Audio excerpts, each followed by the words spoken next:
Nella NG officiel. Nella NG. Écoute, like et abonne-toi à Nella NG officiel sur YouTube.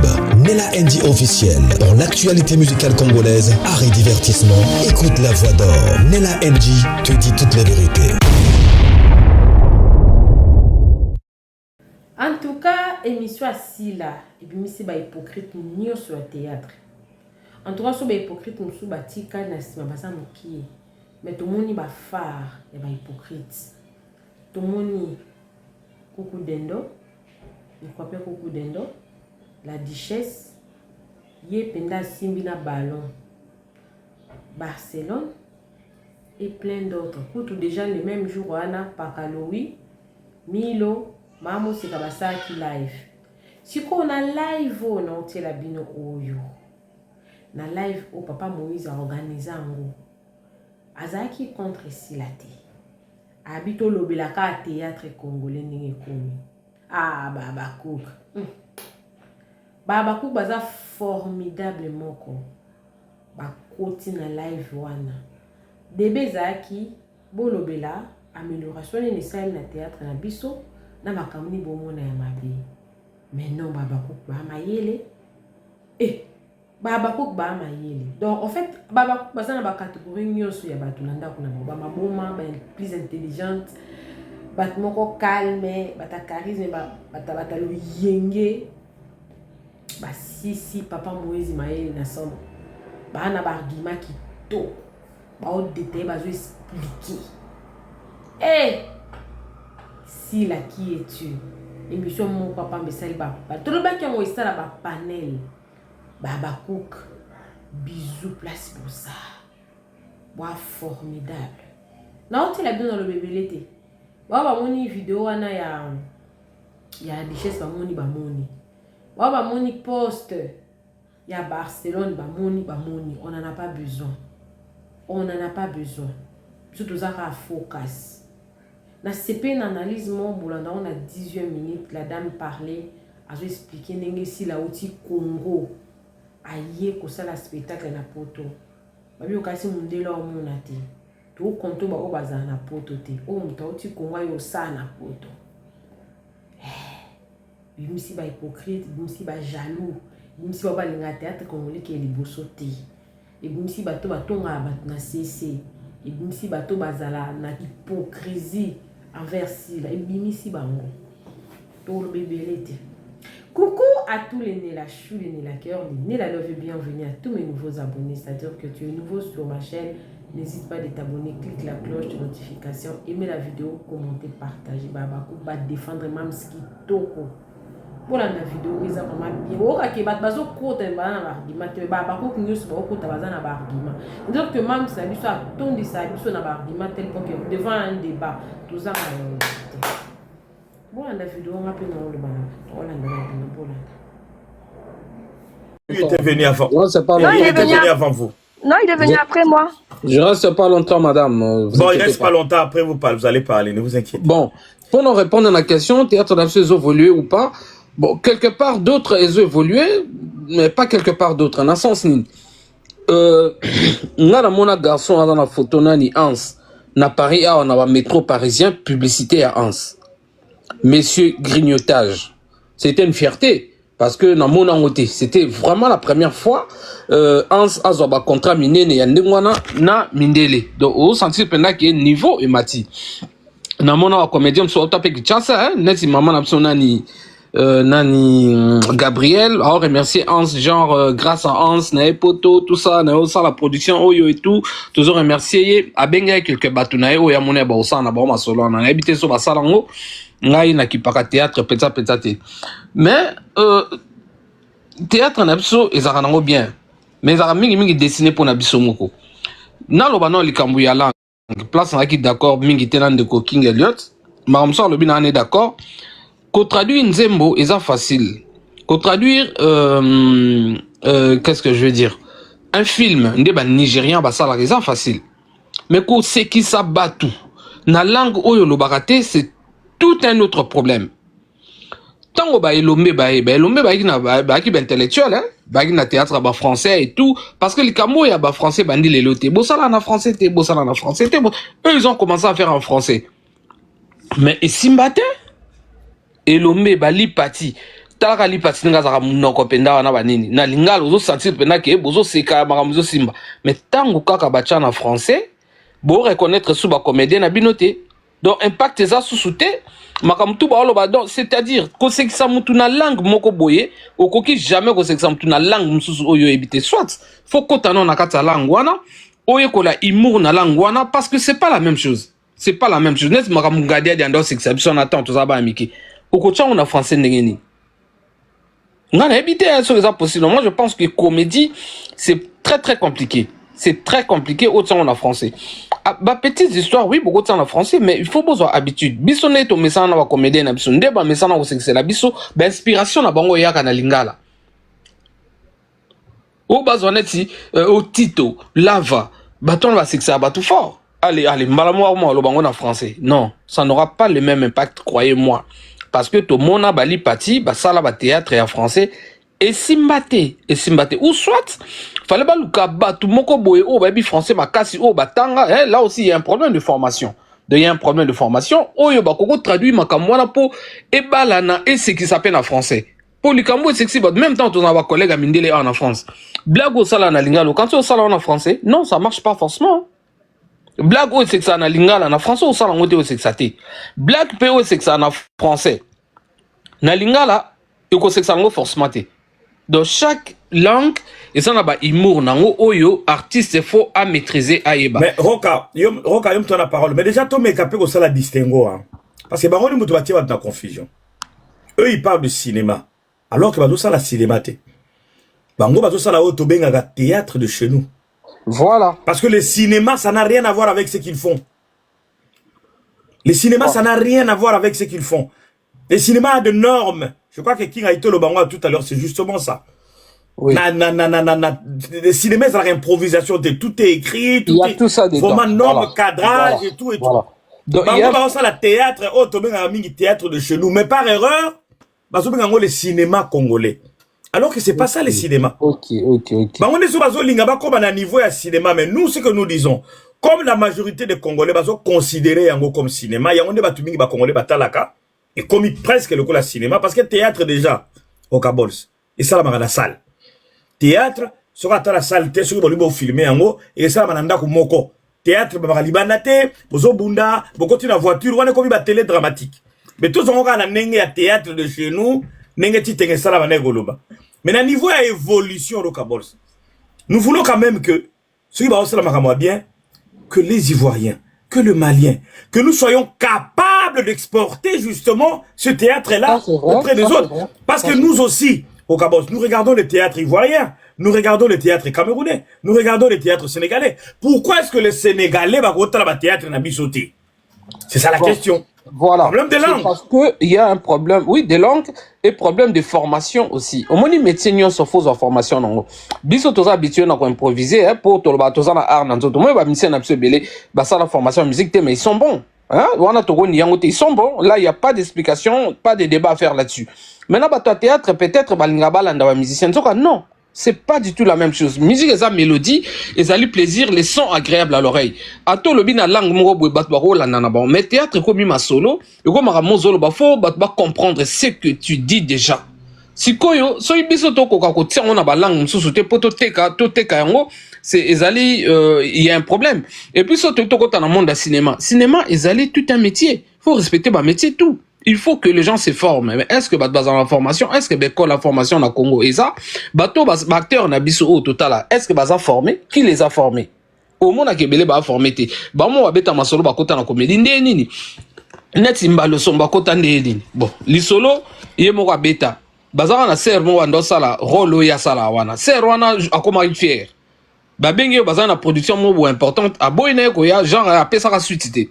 Ah, viens à bon moi talebo mais yo pour ça là nini wanat là t'as non les puta là sala boya ba salipa ba nini ameki et simba à la tikala na rolwana et simba na ngopé mais au ressentir que formation ça pendate il faut que les gens se forme. Il faut se former dans un métier. Tout ça, on est vraiment métier, se former et comme un professionnel. Et le côté comme un professionnel et comme un agréable et comme un commercial, et côté comme et qu'on se faire exporter. Mais ce beau salon quand on na bino abakouk ce qui simbité et puis parvenu ça peut belé dans monde de théâtre te belé tam sumpia kando lo baki mutu so bakotale ba mais yo elo salete mais yakati mutu tam ça na mninga mo salon yakana okotsa okotika ningwana tant bien que mal aux autres se démerder ningwana donc bon ça la maramo besoin en professionnalité. Moi je crois que dans ce sens là comédien na sofo mais kota là bon et ça peut-être l'état faut aider bango tout le temps l'état ko aider bango oui mais bango moko non kolo makambu ça msana bango ndende ko lobaki ezali métier mo libéral je crois qu'il mutalobaki ngo bon ezaka te l'état ya malamo yo mona soko bi comédien ngoti ozali incompétent non mais c'est tout incompétent l'état oya salani l'état soit sanani so après son bon ndo comme comédien. Il faut que les gens se forment, s'organiser dans le secteur na bango. Nigeria a réussi ça, pourquoi? Nigeria ça sous forme à cinéma et c'était du cinéma et puis traduire na ba langue tout. Teka bilo on a simba tout ça na miki tout ta langue pas dans le monde entier. Maintenant chez nous de notre côté ko s'organiser dans sens sonaté. C'est ça qui est un peu dommage hein, talent ezali mais se former et puis qui s'organise comme compétitif. Par rapport à Ivoirien, par rapport à tout ce monde-là où tous cités bango les loba compétitif pensa c'est ça qui est dommage. N'a chuté là papa Moïse. Les amis, vous tapotez moins, vous regardez, vous écoutez, c'est votre panel. Aujourd'hui, nous parlons de notre cinéma. Évidemment, bon, nous mélangeons un peu cinéma, théâtre, séries télévisées. Aujourd'hui même, c'est plus de séries télévisées parce qu'ils font ça pour YouTube. Donc, séries nettes. Donc, bon, tout ça, on essaie un peu, parce que, on va dans la confusion, au cinéma, mais nous, en tout cas, nous parlons, il y a évolution. Quand je vois ça, je pars depuis mes ports, il y a papa la Bati Teresana. Quand je vois les théâtres aujourd'hui, c'est que nos actrices et nos acteurs nous présentent nos niveaux de médias. Pour Nanga, je suis désolé de le dire, évolution à ta moroté dans mon niveau. Au contraire, théâtre par rapport à papa la Bati Teresana, pour Nanga est régressé. Pour la génération, elle est là, baby Simon doit aller à théâtre. Pour la génération, elle est là, même théâtre très bas. Ça ne donne même plus besoin à Talango. C'est que de bruit, c'est que les mêmes histoires. Pour en tout cas, je suis désolé. Parce que quand j'essaye de voir les anciens, et c'est que nos jeunes gens font aujourd'hui, pour Nanga, c'est du n'importe quoi. C'est pour ça que je fais ce panel et en disant que, Matisi théâtre d'Abisso Atanesika Moroté. Pour Nanga, théâtre de chez nous et Kitty et Zindi. La seule chose qu'on va amener, ça na ba caméra ya solo, ça na ba ndako ya propre ya danser, ce qu'on doit filmer bango, ça na ba garçon ba tia ba mbebe comment roba lèvres rose le kolanga, ça na ba fille, ça trop tellement makamwa sexy, quand t'as trop na théâtre ngo, à part ça y a rien. Il y a aucune progression pour nanga ba régresser penza. C'est vrai que vous belé vous ba fanatique, bon. Ça, c'est votre problème. Mais moi, avec tout le respect, je peux vous dire que na roba na rota la théâtre ngo ata ne bolo ba so na tali moko, so ina bandi. En tout cas, là, comme on a katikati. Parce que, il y a 10 épisodes. Donc, ceux de Nathalie Moko, nous avons déjà idée si au souke ceux de Nathalie Bandi, dans moi, si on souffrir mingi, papa, na zo beta mingi, bon, na idée que na souka, au comme bien, bon, ça, c'est moi, en tout cas, ça n'engage que moi. En tout cas, il y a pas de bateau, gros suspense, na kamoka. Parce que le théâtre na biso congolais, il suffit quand on a 2 épisodes, au début, les gens souke là. Donc, on va débattre à longueur pour voir bino, la suspense. Mais en tout cas, moutou a yebi monde de médias, il suffit seulement au la premier épisode. Moi, 2, au yebi suite, na fin. Bon, on va prendre même. Bonjour. Oui. Bonjour. Alors, moi, dans le plus point, il y a conflit, enfin, plus pointé dans le banda, plutôt dans le point, conflit. Conflit, ça a toujours existé. Seulement, les yeux en pleurs makasi, à cause des réseaux sociaux. Ce sont les réseaux sociaux, conflit, entre bango, kolinganate, entre bango, ça a toujours existé. Mais nous ne pouvons pas seulement focaliser, attends, là, je parle. Oui. Tozaka focaliser na point négatif parce que point positif pesa linga en parler plus naka ya Sila Bissell parce que c'est une dame que je suis beaucoup. Sila Bissell déjà de 1 parce que Ruby qui tout à l'heure posé question à maman en quoi faire évoluer le théâtre congolais et que elle a toujours entre biso entre ghetto ce qui est faux parce que Sila Bissell a qui trophée na Ghana grâce à son fil à la série qu'elle avait fait si la l'ivoirienne. Mais si la l'ivoirienne, on est sali non plus d'1 million de vues sur YouTube. Et en plus de ça, Azolango trophée na Ghana, qui est un pays africain, certes, mais elle a déjà en dehors à Congo. Et ça, c'est des choses qu'il faut aussi féliciter. Mais malheureusement, tout à toujours focalisé sur les négatifs. L'ivoirienne, elle avait joué ça en quelle langue? Elle a joué en français parce que... Merci. C'est ce que je voulais tout simplement savoir. Oui. Elle a joué ça en quelle langue? Elle a joué, c'est pas parce qu'elle a joué en français. Là, je suis d'accord avec Non, mais je demande, madame, elle a joué en quelle langue? Elle a joué en français. Elle a imité quoi? Et qui? Mais elle a imité la culture ivoirienne, mais... Merci, c'est tout ce que je voulais savoir. D'accord, il n'y a pas de souci. Mais en tout cas, Ezala à l'extérieur, et ça, c'est des points quand tu posais la question de savoir en quoi va faire évoluer. Et là, il y a quelque chose, un pas vers l'évolution. Et là, non, c'est ça, à son temps. On peut pas tout te bannir directement, et puis directement te commis à bas niveau, ou à bas Netflix et tout ça.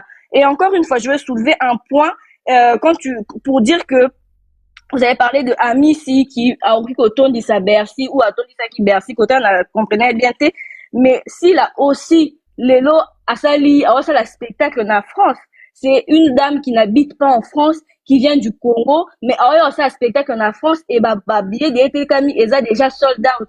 Et tu ne penses pas que le fait que Aouti Congo aille, toi extérieur, awa, bon, un ami sous tes batailles un peu plus, parce que si on outil derrière qu'on a que c'est produire awa. Bon, Lucas Batal un peu plus. Et ça aussi, ça fait partie de l'évolution aussi. Et c'est des choses que tu l'obélaté, tu as focalisé sur conflit, mais tu as l'obélaté, oh, il y a qui toko, et au salima. Fans ne faut jamais vous dire parce qu'ils sont fanatiques. La différence que nous avons, nous autres, avec vos fans, c'est justement ça. Mais essayez un peu de réfléchir entre nous. Si vraiment, ce que vous appelez vos stars de théâtre étaient aussi excellente, était aussi connue, était aussi extraordinaire comme vous le pensez. Mais dites-moi pourquoi ils n'ont pas plus d'1 million d'abonnés au niveau de TikTok, au niveau de YouTube par exemple. Parce que moi je pense qu'une dame comme Sylla Bissalo, au vu de tout ce que Sylla Bissalo fait, parce que vous êtes là toujours pour soutenir, pour moi, elle devrait avoir même 10 millions d'abonnés au niveau de YouTube, non? Que je sache, il n'en a que 200 ou 250 000. Il y a pas mal de Congolais qui ont ces nombres d'abonnés. Alors que peut-être même, il y a pas, beaucoup ne sont même pas connus. Belle vue, si elle en a beaucoup, c'est combien? Et quand, ça fait combien d'années? C'est pour ça que je vous dis que vous croyez que vous êtes aussi énorme alors que rien. Parce qu'en réalité, ce qui est en Côte d'Ivoire, comédien, connu, wana, kene na site na bango, on a 10 millions. 3 millions. 4 millions, pour tout cas, bimi lelo awa. Na nini na ya TikTok, 5 millions, 10 millions. Voilà, les problèmes ici, les gens, ils viennent en pensant que moi, j'organise ces lives pour combattre Sylla Bissalo. Qu'est-ce que j'ai à foutre? Nous parlons du théâtre. C'est vous qui venez chaque fois avec les noms de votre... Moi, je parle du théâtre congolais. Je parle du cinéma congolais. Que je sache, Sylla est la seule personne qui fait du théâtre. Nous parlons de tout le monde. Je ne vous ai pas appelé ici. Parce que je connais beaucoup sont impolis.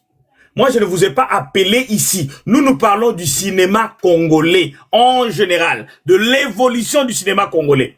Ce que vous avez fanatique, vous avez de live, unique, pas chez moi. Ici, chez moi, non. Ici, chez moi, je parle de l'évolution à théâtre. L'évolution à acteur nyonso. En général. Donc, celui qui va encore monter ou celle qui va monter, ou bien en bas, au finga, franchement, je veux imiter. Parce que nous, c'est toujours ça, on déforme les choses et après, on commence la live et baby. Papa Moïse, pardon, Papa Moïse. Je vais rajouter juste un truc vite fait. Mais non, il faut évoluer. Les autres aussi doivent parler, JM, pardon. Tout à l'heure. Oui, c'est juste vite fait. Tout à l'heure, on va te reprendre parce que les autres aussi doivent parler.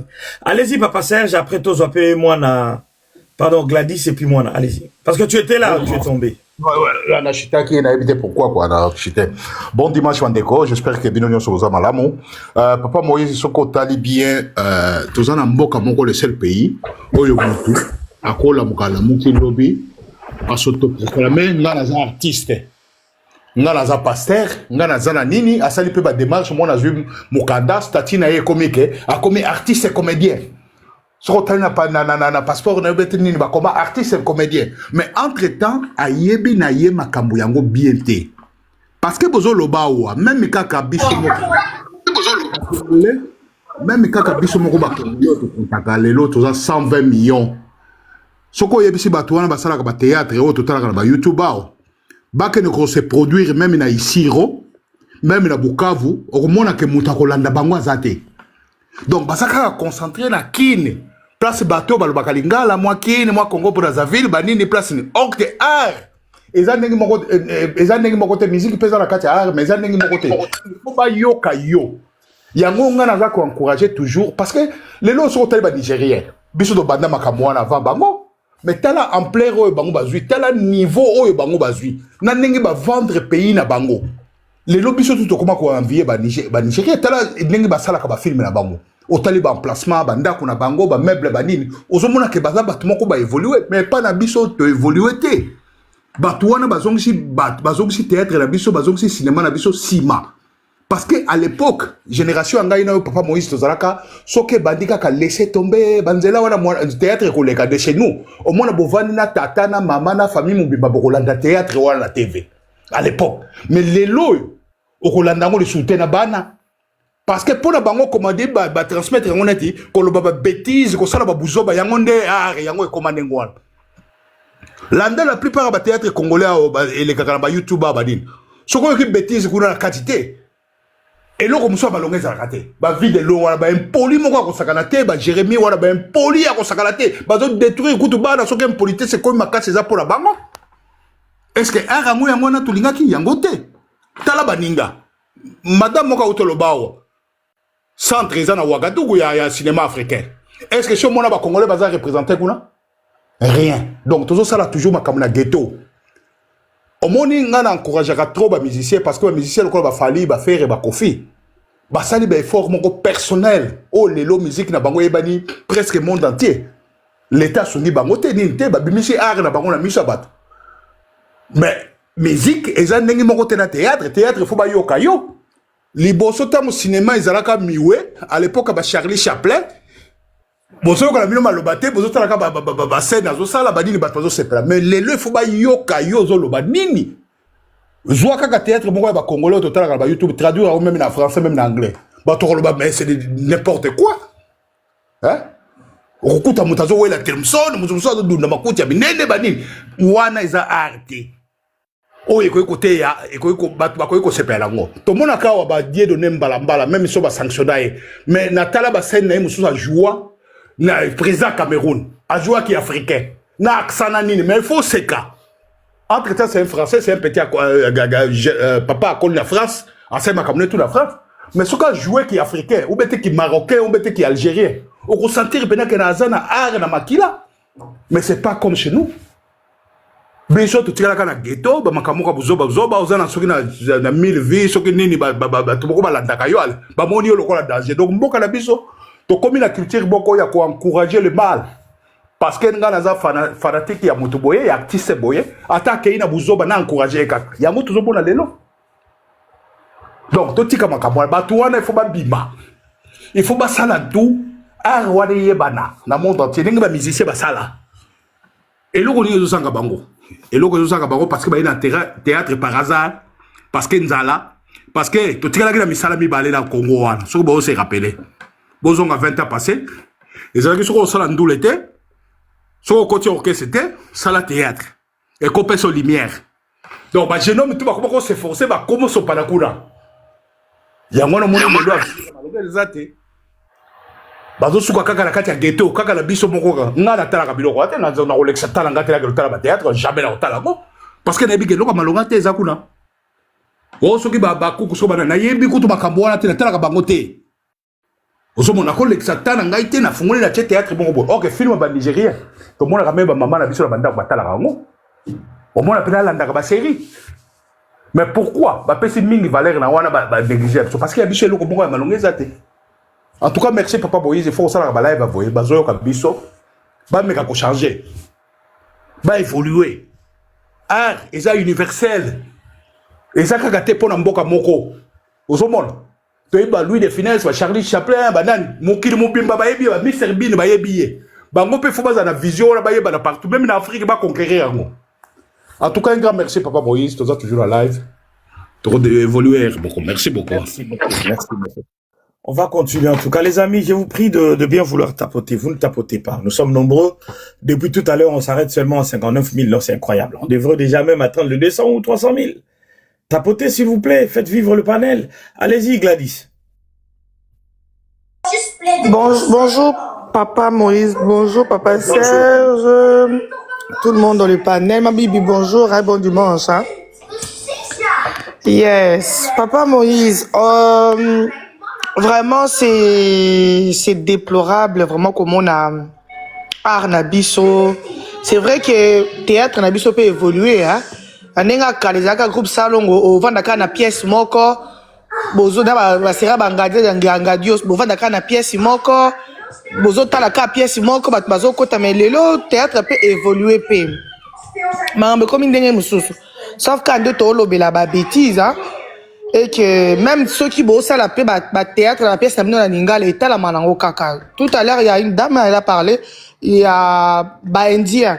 Tout ça, comme on a, non, film, na indien, au monde, zo bunda, moi, pas moutou, penda, zo beta, indien, penda, moi, ta kiki, boy, a kangi, penda, 13, oya, tcheko, au monde, effet.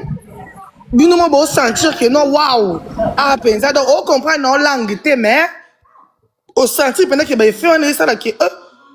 ça fait du bien au visuel en fait. Même tous les côtés.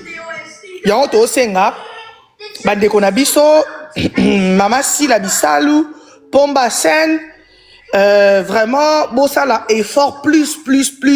Marambe kendeli bosso, papa Moïse Azan est contre si la bisalu te. Moi j'aime beaucoup si là. En tout cas naza abakouk, mais papa Moïse tous les abakouk de monde entier bozo yo kabiso. Exactement que papa Moïse a sali live pour diminuer si là ceux qui ne non c'est pas ça vraiment boyoka exactement que non tout le monde bazan a panel bazo pèse un peu plus quoi beau évoluer beau ça là un peu meilleur quoi trop de bêtises na ba chaîne na bino kofi et là jamais on le sait ba préférence peut aussi là jamais on le sait moi je suis à Bakouk na lingara si là ou rien mutu mususu te na ko linga batu mususu te mais on demande seulement que bon ça là ben fort même place aux ozo kabiso en tout cas ba remarque oyo ozo mona papa Moïse Azol même papa Serge Alobi que baba coucou wala coucou papa Moïse Azol catégorique mais ça là fort que lobi papa Serge pas on a panel alors ba que oui en tout cas si là na yoki en tout cas boyoka ba conseil na biso pas trop de bêtises bo sali makas na art banda quoi bien bozo ko s'exprimer bien bozu pe monde tu boloba na lingala bah sous-titrage, babani papa moi sous-titrage voilà. Et zalara na français. So bozo te quand on a ba pays nous sous voilà. Et zalaka un peu na français bino bozo lo balinga là zalaka na français et rosala biso waouh en tout cas. Mais le conseil est pour tout le monde. Mais là moi je veux parler avec Mam Sila, yoza Mam Snanga le fort si la bisalu yoka conseil za na ndenga mabete. Bozongo mabete les abakouk derrière monde entier mokil mobimba toza wate pona ko finga sila pona ko ba bena tobi que les abakouk bozé belé nombreux boya ate même ça la rabé mais même si yebi pourquoi bazo le belo parce que oza number 1 oza numéro 1 na Congo mobimba voilà pourquoi comme le zo les cas plus ici voilà mais ça la moté que non bazo le belo ndenga mabe tout ça là vraiment effort hein mams ça l'effort côté bêtise kita ba mafinga omoni banda kwa kitoko propre ba jipa canon maramba bien film zo le kanalingala na sekuna bozolo ba na français ba bendi sa opela ba mboka msusu ba Nigeria là-bas au Kepe boki ko représenter Congo et au sala biso trop waouh mama sila bisalu ou mela na mama sila bisalu nako baga lokote sila bisalu azali mama sila mama nako baga lokote sila bisalu azali en tout cas mam papa Moïse bon dimanche les abakouk boyoki en tout cas boyoka conseil à papa Moïse boyoka conseil à tout baroloba oaza contre si là c'est pas grave ezaka conseil ba boya raté toyoka merci beaucoup papa Moïse bon dimanche mams Toza la Bruxelles, Torotondi Sango, Toroya wana mams. Bisous à vous. Mouah. I love you. Papa Moïse Bogart. Papa Moïse bisous. Bisous papa, bisous. Bisous. Papa Moïse, peux ça mention s'il te plaît. L'état au se calmer. Ma bibi ngana kita. T'es qui t'es chérie. Et yo so kiti maman panel et baby. Yo le cas champagne na fête. Faut zala. Allez, fais ta motion alors. Avant tout. Papa Moïse. Oui, Moïse. Tout à l'heure. Maman Kadi azamité azomo. Non, mité linga Maman Kadi nzambe na Lola. Maman Kadi ça la mité comment Maman Kadi pas. C'est ça, je me kolonda ko penso que nanga mité faut ça pas. Je vais voir ça. Tu fais ta motion parce qu'il y a des gens qui attendent. Allez-y. Ouais, Papa Moïse nga na lobelo ko moko bande ko na ngai na lobaki tout à l'heure là, naza nga fanatique ya mutu na théâtre té. Mais quand même na boanya moke onzamba pesa biso. Est-ce que bino moko bomona te que si la vraiment art eza na kati ya makila na ye? Sans être tout la hypocrisie, tout la fanatisme, tout la nyos obolingi. Si la nga za fan teme azana art mwana mwashuane. En plus atangango et puis théâtre ayango te parce que konuka lipa mwana batu. Azaki de na lipa na ndaku na bango déjà. Akoli mwana moko azana mwa bonne vie na ye. Et puis atanga tina ndenge moni a interpréter film wana ya nisi la ivoirienne wana.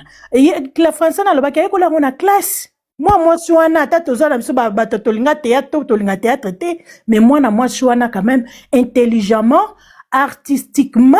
Aibi musala na ni. Ta motion c'était par rapport à quoi maman bibi? Te émotion na nga yango papa mozo yo kati yo soko yo kite ba ba. La motion c'est pour contredire, mais toi ta motion c'est papa mozo yango wana na ebite yo kaka papa mozo zani no de lo zana nga mbeli boye. Ozana nga moto boye papa mozo na mela pardon. On sali motion na yo zaki. Na style ici na kangi micro sili. Ba yo kinga déjà merci. Mais non mais c'est pas possible. Mais vous voulez donner ici l'image que ce panel c'est un panel contre Sila. Je ne comprends pas. Nani a lobby contre Sila, papa. Moi, je n'ai pas makambo. Dans le but yo, mais monsieur Sali, monsieur Zalaga, soit tu n'es pas d'accord avec un point de vue. C'est ça la motion normalement. C'est-à-dire motion oye ko susciter contradiction de l'homme oyoki. Mais bonde, kasi libi sa tam sumo motion de na eba te ko rebondir. Yangonde ngana sala. Et denga kay moi nga fallait na lobezani ni kasi. OK, c'est bon. Allez-y moi Namboka, on va évoluer aussi après on va prendre bon dimanche à tous.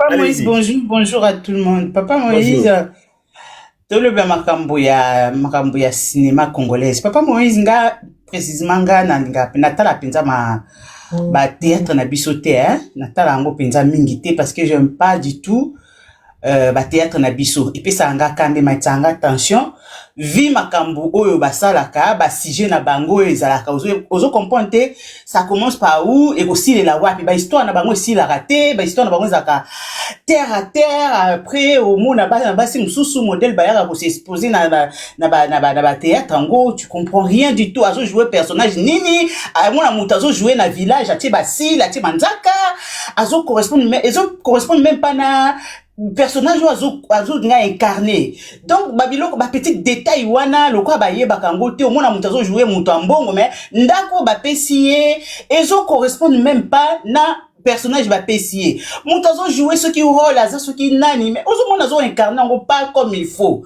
tout ça eza ba petit détail on a ba cinéma na biso soit disant et manka biso donc gas côté ma ba détail wana manka na linga nga ko tala ngote kuma pete ma na ba bêtise da ba rando ba mbwakela mona mutu azo jouer azo boka ba mbwakela.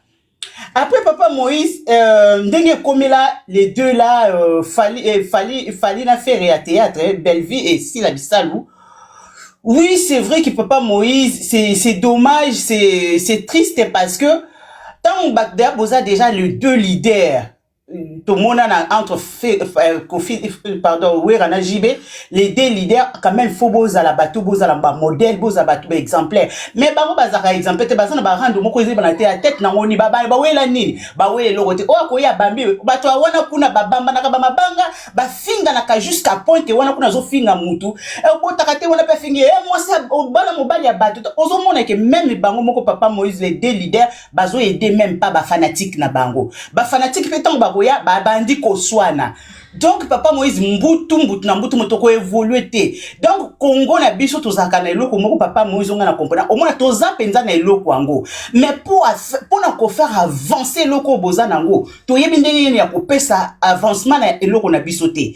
Eza loko la bango net mutoko la Bellevue aussi la bisal. Baza na art, même badina na ba pechanga baza na art na bango na nzoto. Mais pour na ko pesa yango vraiment crédit ko memango de loin ko tombolango ko bimisango na miso ba comprendre que non na mboka wana pe baza na bana basi mo baza na bana mibali moko baza te papa Moïse ezate to tu le bla mon sous papa Moïse linga tala mon sous kaza mwana muke ba cassette mais jusqu'à présent lelo nazaka na ba cassette on a ti lelo ezali zoa lokola film lokola la vie est belle papa Moïse qui n'a pas nani yango lelo akoloba kalinga même kutu banu ba botami lelo soko tali kaka la film la vie est belle balinga rango ko se tuer Ouyakutale biso to bando total film ana moi j'étais mineur tant on la film ko se tuer ozomona papa Moïse ba film moko ozomona na personnage na nini bato ba incarner yango tellement kitoko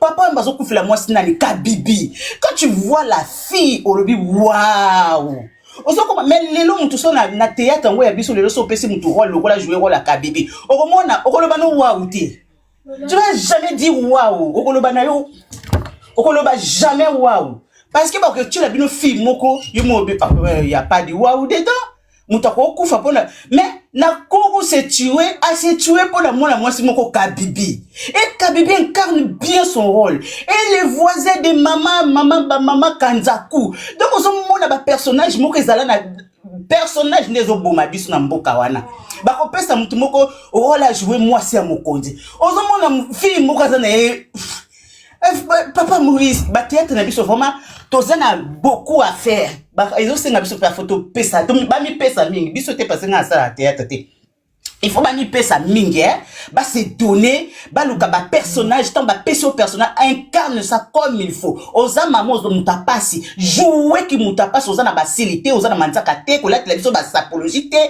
ko ça la biso genre ko yebi français te avant ezaki makama mabanga mona théâtre mboka mabanga balongoli lelo mabanga ba meka aussi quoi améliorer ba incarner ba rôle na bango très bien ba peso ça mona musala ndeti fille moi joie mona musala mosantu na mosantu te fille mo muchopi tu vois ba jita est-ce que bana misala ba tu bazala bana misala est-ce que bana misala bazala bongo non ba peso rôle jouer mona musala jouer moi na musala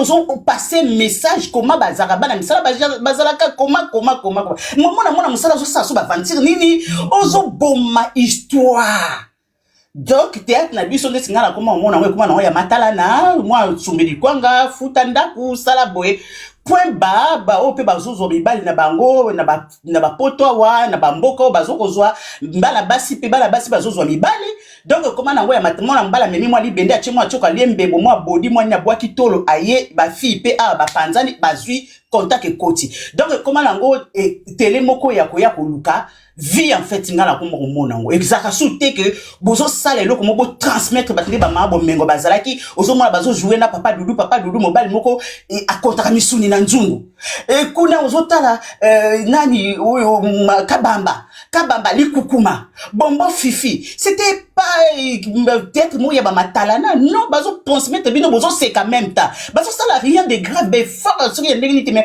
bazo transmettre bino histoire bozo s'écaper en même temps na kati ya histoire bozo tala mais ya lelo ce n'est pas ça kuna nani boye ba titre ya minene après il y a pas trop net muto quoi si la papa Moïse moi j'aime bien c'est là parce que na mona début na yebi surtout ba na miki to mona ba ba bimi Bellevue na boye ba kana ba nzonzinga 40 ndenge bandi en tout cas na yeba ka été même ba ici na ko yeba ba on kan ndenge bandi ba nzonzinga na bango bandi mais la ficelle fille on a yeba ka na télé tant dans na Kinshasa c'était bien si la na ba léa parce que ba bazaki vraiment ba génération ba banda penda moi théâtre sika et ba fille ba les autres na ko yeba ba on katang ba nzonzinga na bango bandi à papa Moïse mais c'est une fille oyo a dégagé moi énergie moko ya bien mais ba polémique derrière bango papa Moïse ça tu la polémique les qui tozo bomana pourquoi yango ba mbaso ekoti yango ba poiso ekoti na monde na bango bozo bomana pour de miettes papa Moïse merci papa Moïse Merci beaucoup. Nous allons continuer. Les amis, tapoter. Bonjour ma soeur, bonjour mon frère, c'est le pasteur Daniel Waxon ici de l'église La Trinité de Dieu très haut. J'ai une bonne nouvelle, le 8 février 2026 à 16h de l'Afrique du Sud, 15h de France, du Congo, du Cameroun, 14h de Ghana et du Burkina Faso, nous avons un programme appelé Salle d'adoration en ligne. C'est là où nous allons adorer le Seigneur Jésus-Christ de Nazareth, ensemble avec nos frères et sœurs internationaux. Oui, nous serons connectés, les frères et sœurs seront sur l'écran, l'homme de Dieu, il va les voir et il va déclarer, nous allons déclarer et prier pour tout le monde qui sera sur l'écran. Si vous voulez participer, être sur l'écran afin de vous voir dans l'église et être ensemble par la foi et prier pour vous, veuillez envoyer votre message au numéro qui est sur l'écran, au pasteur Daniel Waxon, et le lien vous sera envoyé. Cliquez sur ce lien et vous rentrerez dans les studios. Shalom, shalom, shalom. L'orientation prophétique en ligne est un service prophétique où le Saint-Esprit utilise le pasteur Daniel Waxon par la grâce de Jésus-Christ pour guider les enfants de Dieu. Vous entrez dans notre studio face à face avec l'homme de Dieu pour des prières d'orientation et de délivrance. Shalom ma soeur, shalom mon frère, c'est pasteur Daniel Waxon de l'église La Trinité de Dieu très haut en Afrique du Sud. Nous sommes un ministère de guérison, de délivrance et de messages prophétiques. Nous avons ici un service très important sur l'interprétation des rêves. Nous interprétons les rêves de nos frères, de nos sœurs de différents coins du monde. Mon numéro de téléphone WhatsApp c'est plus 27 62 791 6167. Veuillez me contacter pour qu'on puisse prier ensemble. Que l'Éternel Dieu Tout-Puissant te bénisse. Shalom. Rendez-vous sur notre site www.jesuschristthehealer.com pour vous inscrire. N'oubliez pas que la distance n'est pas un obstacle. Jésus-Christ vous aime. Dream Interpretation and Deliverance Prayers is a prophetic service which unlock the hidden messages of God through dreams. Don't rush to interpret your dreams. Not everyone can interpret prophetically his dreams. Contact a gifted man of God. Join us every Tuesday and Thursday from 9 p.m. South Africa. You and Pastor Daniel Waxon will interpret your dream as well as the dream of your brother and sister. Join the service. À très bientôt. Nella NG officiel. Nella NG. Écoute, like et abonne-toi à Nella NG officiel sur YouTube. Nella NG officiel. Pour l'actualité musicale congolaise, art et divertissement, écoute la voix d'or. Nella NG te dit toutes les vérités.